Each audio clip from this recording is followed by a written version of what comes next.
Welcome to the only daily podcast focusing on compliance news of the day. Each morning, start your day with a cup of coffee and Tom Fox, the voice of compliance, to hear about 4 of the top compliance, corruption, or leadership stories you will need to start your day.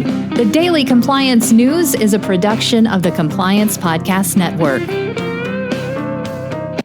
First, a word from this month's sponsor, Ethico. If you're a compliance officer, middle managers are crucial in getting your programs from you to your frontline employees. But how do we activate those managers and get them on our side? Ethico's new Middle Manager Toolkit equips you with the skills needed to empower your managers, to promote a culture where ethical behavior thrives and employees feel empowered to speak up. Learn how to turn frontline managers into ethical leaders with our new white paper, Empowering Middle Managers as Ethics Champions. And did I mention you can get the whole toolkit for free? Head to ethico.com to download the full toolkit today. Also, if you are looking for something new and different for the upcoming Compliance Week celebration in November, check out The Compliance Kids.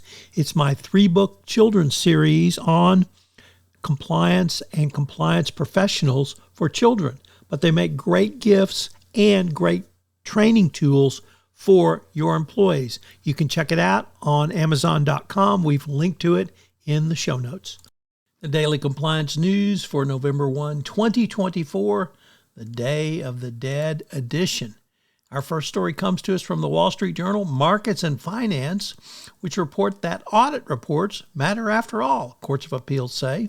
A federal court of appeals has changed its mind and decided that accounting firms' audit reports do matter to their investors after all. In a case brought by investors against the accounting firm BDO, the Second Circuit released an amended version of an opinion it originally decided back in August 2023. Back then, the court ruled in favor of BDO in a shareholder lawsuit over its audit work. And at that time, the court said the firm's audit report was so general, no one could have relied on it. Caveat emptor. However, the court has reversed that ruling. Staying with the legal theme, from the New York Times, a Texas judge, indeed a conservative Texas judge, is fighting to stop forum shopping in courts in Texas. To sue in a specific court, you have to have venue and jurisdiction, and this judge, Mark Pittman, in one of 2 active federal judges in the Northern District of Texas, believes that defendants or plaintiffs rather should stop forum shopping. Next up from Reuters, the SEC says J.P. Morgan has settled 5 enforcement cases, agreeing to pay $151 million in total, including acquisitions that the U.S. bank made misleading disclosures to brokerage customers. The settlements include $61 million of fines and $90 million of reimbursement to customers. So it's going to be interesting to see once we get the orders and enforcement actions what precisely J.P. Morgan got into such trouble for. And finally, another company a bank that's still in trouble is UBS over the Mozambique ship financing scandal that rocked Credit Suisse. It continues to haunt UBS as Swiss prosecutors have opened up an inquiry into this case. This is the case where Credit Suisse fraudulently talked Mozambique into buying billions of dollars worth of bonds and then allowed the government to steal the money.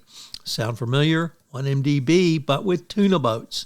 So UBS, as a successor to Credit Suisse, is now looking at yet another investigation, this time in their home country of Switzerland.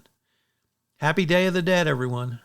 As I mentioned at the start of this podcast, the sponsor for the entire Compliance Podcast Network is Ethico.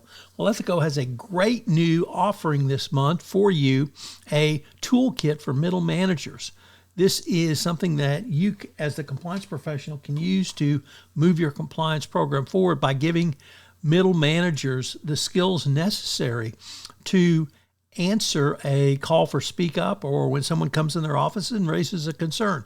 I can't think of a tool that will be more valuable for you in the current era of enforcement. The Daily Compliance News is a production of the Compliance Podcast Network and a proud member of C-Suite Radio. Thanks so much for listening. I hope you'll join me again tomorrow.